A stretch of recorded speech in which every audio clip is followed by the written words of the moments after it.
What was supposed to be a night of celebration turned into disaster after four friends who were all drunk left the bar in the city without a designated driver. Designate a driver. Don't drink and drive.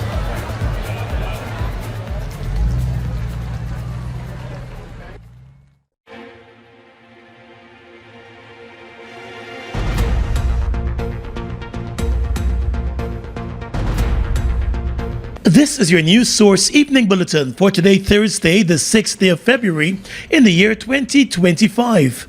I'm Gordon Mosley reporting, and here's what we're tracking tonight. Vice President Jagdeo today joined the list of government officials defending the administration's commercial land sale policy in wake of questions surrounding the sale of commercial lands in prime areas to close associates of his party. At his Freedom House press conference this afternoon, Mr. Jagdeo dismissed claims that friends and associates of the PPP have been getting preferential treatment for land deals. In the case of disgraced U.S. Guyanese real estate magnate Ahmad, who was convicted in the U.S. for mortgage fraud, Mr. Jagdeo confirmed his purchase of prime lands in Guyana in the Ogle area. However, he said the process was legitimate and the transaction was completed above board. He said there was no preferential treatment. However, he noted that the Ahmad family should keep the PPP out of its family feud. Was there any preferential treatment of this individual because of connections to the PPP? The answer is absolutely not and cannot be proven. And I will tell you why. Now, I don't want to get into the sheriff group and their family feud. Don't drag the PPP into your business. The sheriff group of companies, which has been purchasing large pieces of lands and opening several businesses, has distanced itself from Ahmad and his company. The sheriff group is owned by relatives of Ahmad. Mr. Jagdeo, meanwhile, lashed out at the opposition APNU-AFC today over its handling of land sales while in government 5 years ago. He said the former government was involved in the selling and leasing of state lands to persons close to it, including the current AFC leader, Nigel Hughes. So, imagine all the lands that we've given out so far for private development. Not a single person has received title in these areas for housing development. Not a single one, including Ahmad. They all paid 30 million per acre, the same price that they were selling the land at. Only thing, they didn't collect the money but transferred the land. And it's a fraction of what they've done. In just Ogle, I'm not finished as yet. Jagdeo said persons who are perceived to be close to the PPP should also benefit from the resources of the state, and he has no apology for that. Earlier this week, the Chief Executive Officer of the Central Housing and Planning Authority, Sherwin Greaves, resigned from his position as questions were raised about him signing off on land sales for Ahmad and purchasing properties in New York from a company linked to Ahmad. The vice president came to the defense of the former housing CEO, crediting his work at the housing ministry, but said he would need to provide answers on his acquisition of properties in New York. And now Sherwin Greaves, too. Sherwin Greaves will have to answer and give credible answers for the acquisition of any of his property.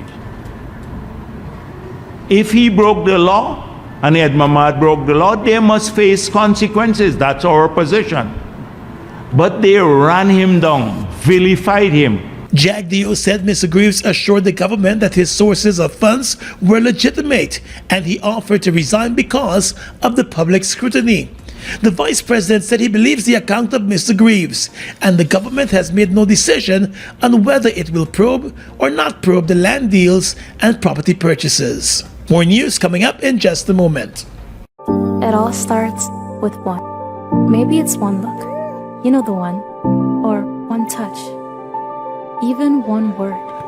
It can start with one step, or one promise, one thrill one first time, one deep breath, one leap of faith, one day to remember, or one night to forget. One moment, so many stories that make up one crazy, average, everyday, fabulous life. We get one life, just one. Make your move. It all starts with one.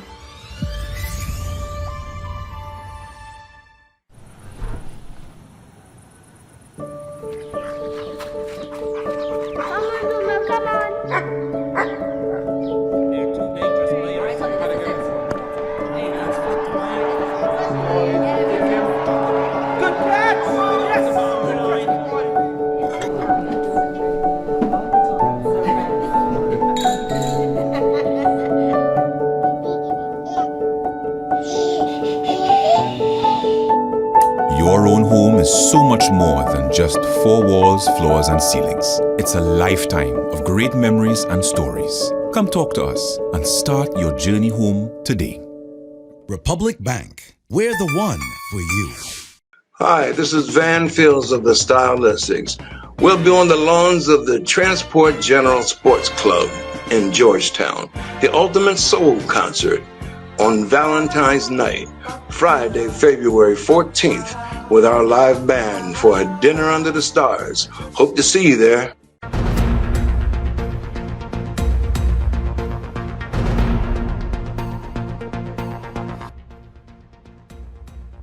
Armed with a purse carrying $1.382 trillion, the PPP civic government plans to immediately push ahead with its development agenda for this year, as it also prepares for upcoming elections. After 4 days of the examination of the budget estimates, the National Assembly on Wednesday night passed the $1.382 trillion budget, which was piloted through the House by Senior Minister with responsibility for finance, Dr. Ashley Singh.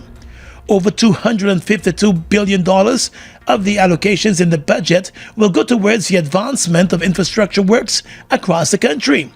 It will also see the injection of $175 billion into the education sector to advance government's vision for free world-class education for all Guyanese. Another $143.2 billion has been approved to expand and improve the public healthcare system, and the $112.6 billion injection into the housing sector is expected to boost home ownership. Additionally, $104.6 billion has been approved for agriculture and food security, and $108.7 billion for the security sector. To facilitate the implementation of a number of income tax-related measures, the National Assembly also passed the Income Tax Amendment Bill of 2025.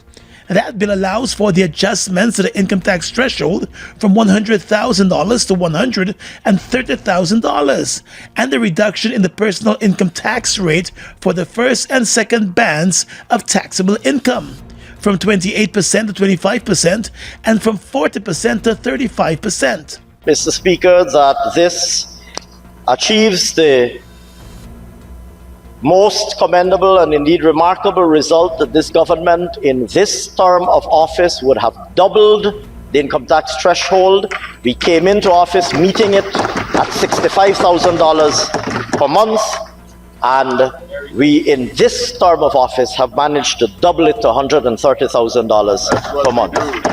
The amendment also allows for one parent to claim $10,000 monthly as non-taxable for each child. Adjustments to taxes paid on overtime, with persons now being able to have the first $50,000 of their overtime non-taxable, and similar adjustment to taxes paid on a second job have also been approved. So this bill introduces, in addition to the increase in the income tax threshold, this bill, the current bill, introduces those three important and historic innovations to our tax system. Additionally, Mr. Speaker, this bill has another very important objective, and that is to reduce the tax burden on every single taxpayer. And it achieves this by reducing the two rates that are applicable to taxable income. Meanwhile, other measures contained in the budget include an increase in the old age pension from $36,000 to $41,000 per month, support for newborn babies through a one-off $100,000 cash grant, a one-off injection to the national insurance scheme of $10 billion. And that money is expected to be used to offer eligible persons with contributions ranging from 500 to 749 contributions, a full and final grant, depending on the year the last contribution was made, and an increase of the Because We Care cash grant for students to $50,000 per year. Further, it will see the abolition of bridge tolls for all types of vehicles upon completion of the new Demerara Bridge, as well as the new Berbice River Bridge and the Wismar Bridge, and free university, technical, and vocational education, which is expected to benefit over 14,000 students. The government has praised its budget as one that contains much for everyone. It believes employment opportunities will be created through many of the measures announced, and it will also promote production and productivity across the country. The opposition has described the budget as one that is not people-centered, but is instead heavy on infrastructure spending, while not having enough to cover the impact on the cost of living. With the passage of the 2025 national budget last evening, Vice President Jagdeo said monies are now available for the $100,000 cash grant in all regions. However, he said proper processes will still have to be followed to ensure checks and balances. At a press conference today, Mr. Jagdeo said prior to the passage of the budget, there were about 5 regions where persons were yet to receive the cash grants. And in the regions where the distribution started, there were persons who did not receive the grant. He said although registration has been ongoing, some persons did not receive the checks due to the unavailability of funds. So now we have the resources for all the region, and people are going to get their money. Date? No. It's ongoing every day. It's ongoing, but it takes time. It got to be done diligently, and people will get their money. We're not going to be rushed to do it because it's not your money or my money. It's the taxpayers' money. It got to be done properly with the right verification and everything else. The cash grant distribution began last year and will now continue. Mr. Jagdeo said the Ministry of Finance has been working around the clock to ensure persons receive the grant. This is a huge undertaking to get in a country. It's only the uninitiated would make glib comments about this sort of thing. The uninitiated, people who have never run anything, who just pump a zip all around the place. Oh, okay. I don't know. Ask Pasha. He is the finance secretary, and he will tell you. But I can tell you that they're trying to be, whilst getting it to people, to be diligent. He said there are more than 600,000 Guyanese who are expected to receive the one-off cash grant. Hi, this is Van Fields of the Style Listings.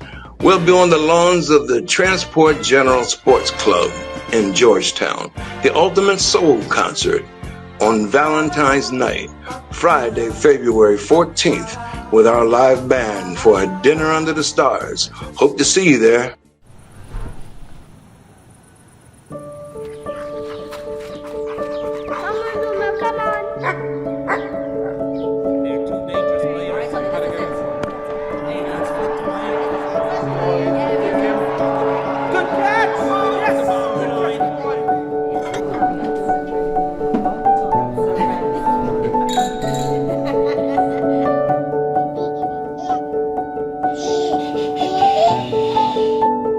Your own home is so much more than just 4 walls, floors, and ceilings. It's a lifetime of great memories and stories. Come talk to us and start your journey home today.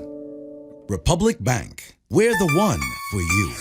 Ready to up your game? Ready to up your game? Win big with over 60 epic prizes. A brand new PS5, Nintendo Switch, iPhone 16 Pro Max, Apple smartwatch, and the hottest earbuds from Apple and Samsung. Plus, we are giving away thousands in phone credit and a whole year supply of Buster or Turbo Energy drink. Here's how. Buy any Buster or Turbo Energy drink, find the code starting with BB and enter online or on WhatsApp. Visit us on Facebook or Instagram at Turbo_Caribbean or Buster Guyana for all the details. Don't just play. Up your game with Buster and Turbo Energy.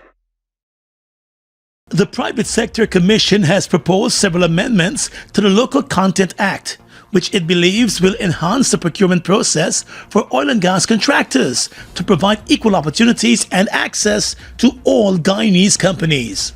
The PSC's position paper, which was recently shared with the government, proposes recommendations to the Act backed by evidence from the local private sector. The PSC has pointed to the need for more transparency in the procurement opportunities covering the oil and gas sector.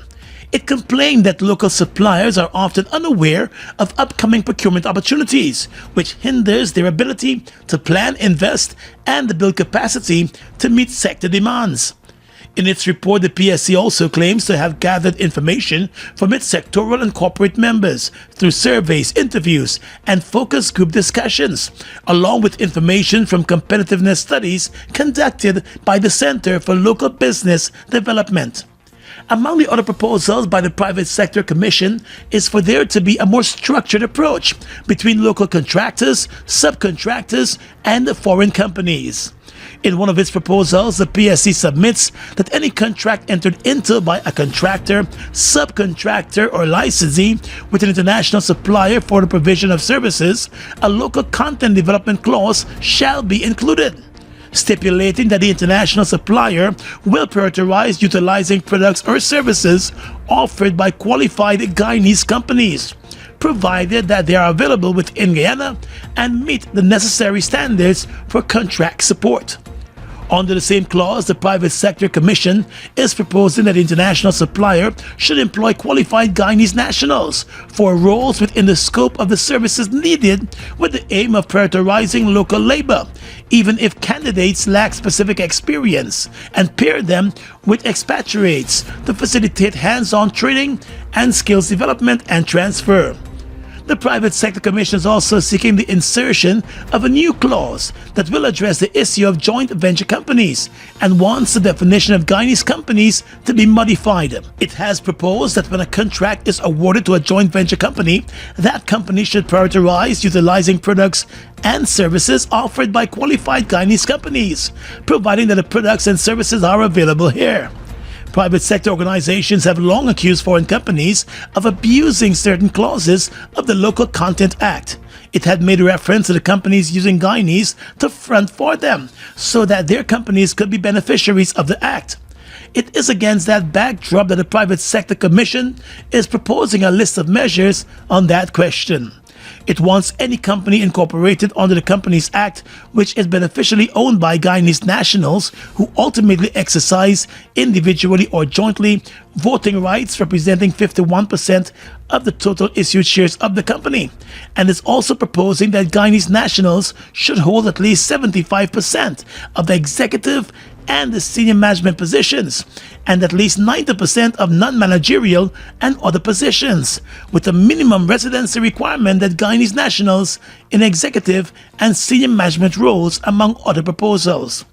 The private sector body said its recommendations and proposals for the Act aim to uphold the integrity of the Act and support sustainable and inclusive growth in the country, as it will foster significant growth in the private sector.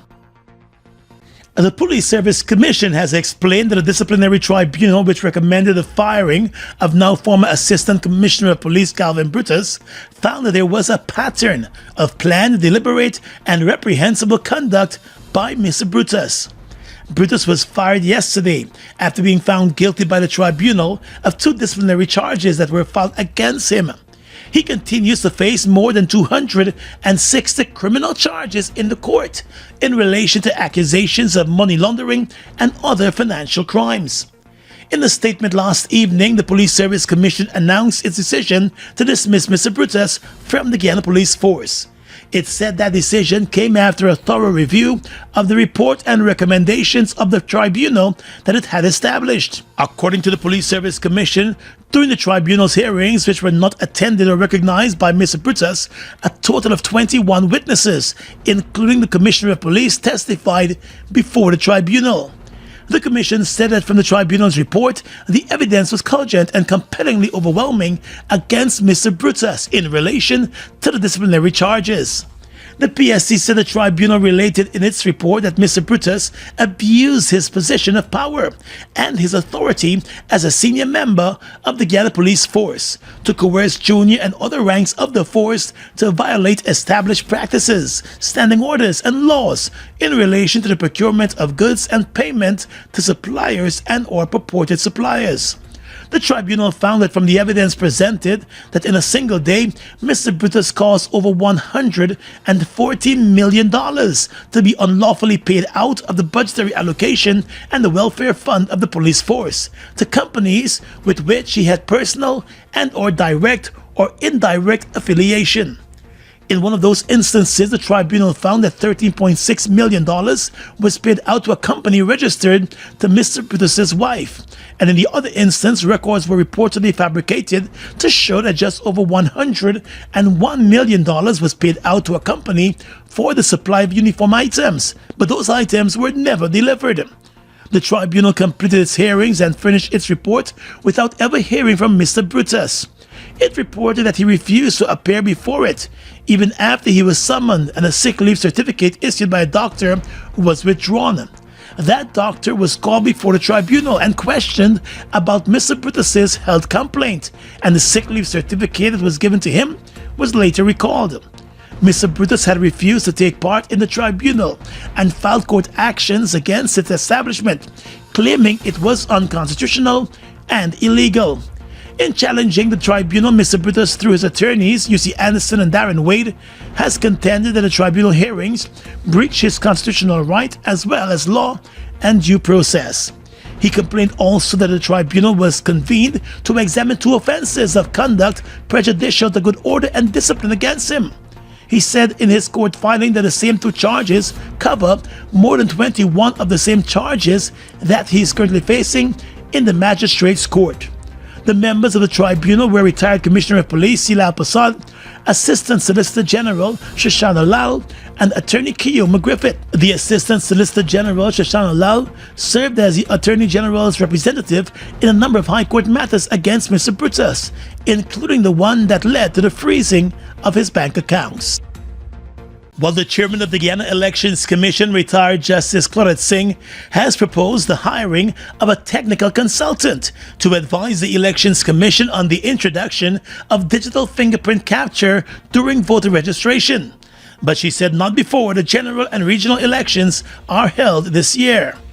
In articulating her position to the Commission on the 4th of February, Justice Singh said the National Registration Act, as amended, empowers the Elections Commission to determine from time to time procedures for the acquisition and electronic processing of data. She said it is therefore obvious that there is nothing in the law that prevents the introduction of a system where fingerprints are taken digitally. However, though not opposed to the technology, the Elections Commission chair said it would be important for the Commission to ensure that there is adequate legislation pertaining to the security of prints and to be guided on the matter by a consultant. She said she made the observation that although technology exists for the introduction of digital fingerprint capture, this will be something new for Elections Commission, and therefore they must ensure that they cover all the bases. She said for the Commission to do this in a comprehensive manner, it would be necessary for the Commission to hire a suitable technical consultant to advise the Commission on the way forward. She said the first step would have to be in defining the objectives and scope to create the terms of reference to advertise locally and overseas for expressions of interest, leading to the hiring of such a consultant. The consultant, she said, would then be required, based on research and analysis, to prepare a project taking all variables into consideration, including technological, legal, financial, and operational frameworks. She said in her view, this is what should be the first step of the Commission in the direction of introducing digital fingerprint capture during the registration process. However, the GCOM chair made it clear that the introduction cannot be done simultaneously with preparations for the upcoming elections and would therefore have to be done once those elections are over. The Elections Commission chair explained that elections require extensive planning and coordination among various stakeholders, and introducing a new technology like digital fingerprint capture during the preparations could only add another layer of complexity that could strain resources and personnel. She said the conduct of both projects simultaneously will introduce logistical complexities involved in managing two major initiatives at once. Justice Singh said the Elections Commission's responsibility is to prepare for and conduct the upcoming general and regional elections with the strictest conformity with the extant law and international standards. She said the Commission must not be distracted from its constitutional responsibilities.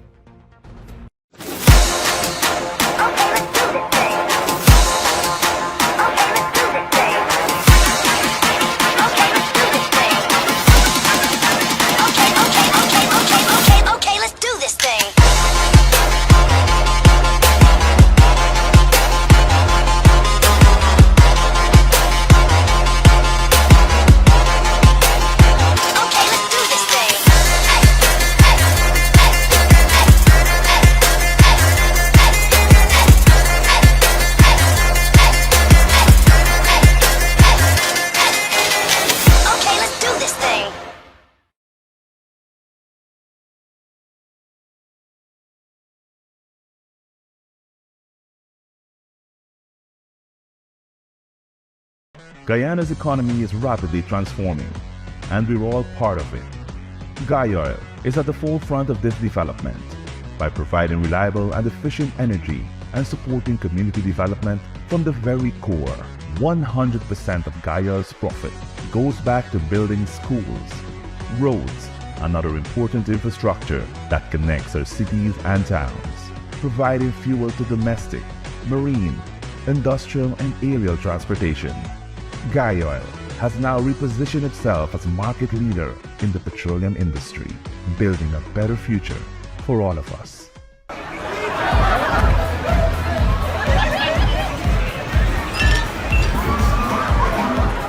What was supposed to be a night of celebration turned into disaster after four friends who were all drunk left the bar in the city without a designated driver. Designate a driver. Don't drink and drive.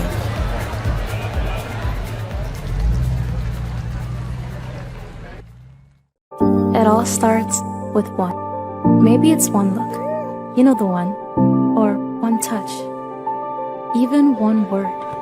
It can start with one step, or one promise, one thrill, one first time, one deep breath, one leap of faith, one day to remember, or one night to forget.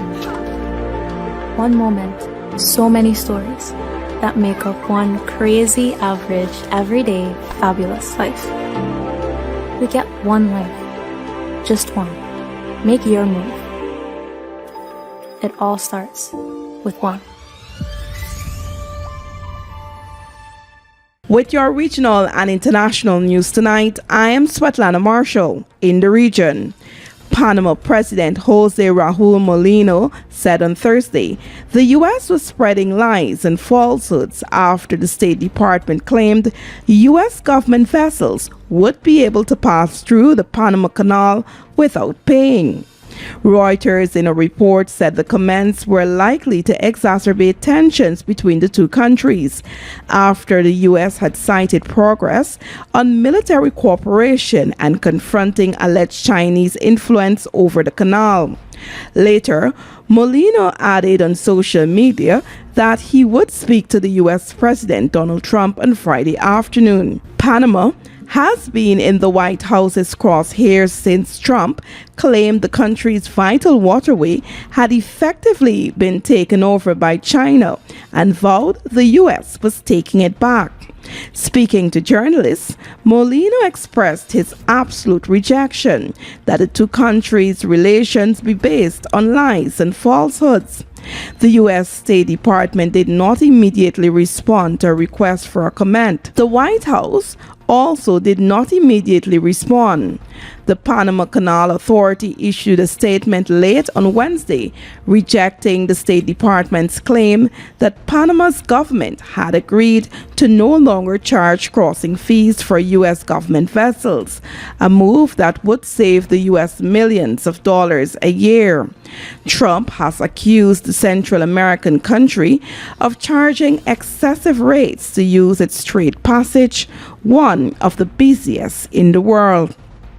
A contingent of 144 additional Kenyan police arrived in the Haitian capital on Thursday, part of a UN-backed multinational security support MSS mission that aims to support local police battling powerful gangs, Kenya's government announced on X. According to Reuters, Kenyan President William Ruto wrote on X that he spoke with U.S. Secretary of State Marco Rubio and praised what he described as a specific exemption to MSS funding from a broader freeze on U.S. government assistance. Violent gangs armed with weapons largely trafficked from the United States have united in the Caribbean country's capital, Port-au-Prince, under a common alliance and now control most of the city. They've also been expanding their control to nearby areas. And finally tonight, international news.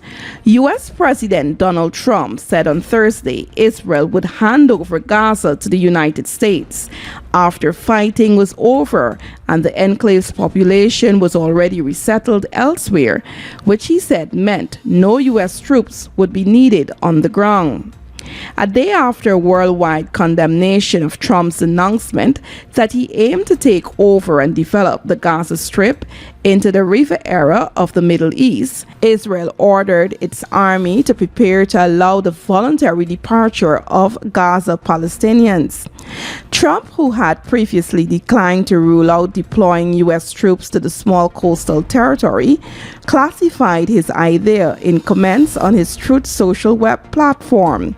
He said the Gaza Strip would be turned over to the United States by Israel at the conclusion of fighting. Earlier, amid a tide of support in Israel for what Prime Minister Benjamin Netanyahu called Trump's remarkable proposal, the defense minister said he had ordered the army to prepare a plan to allow Gaza residents who wish to leave to exit the enclave voluntarily.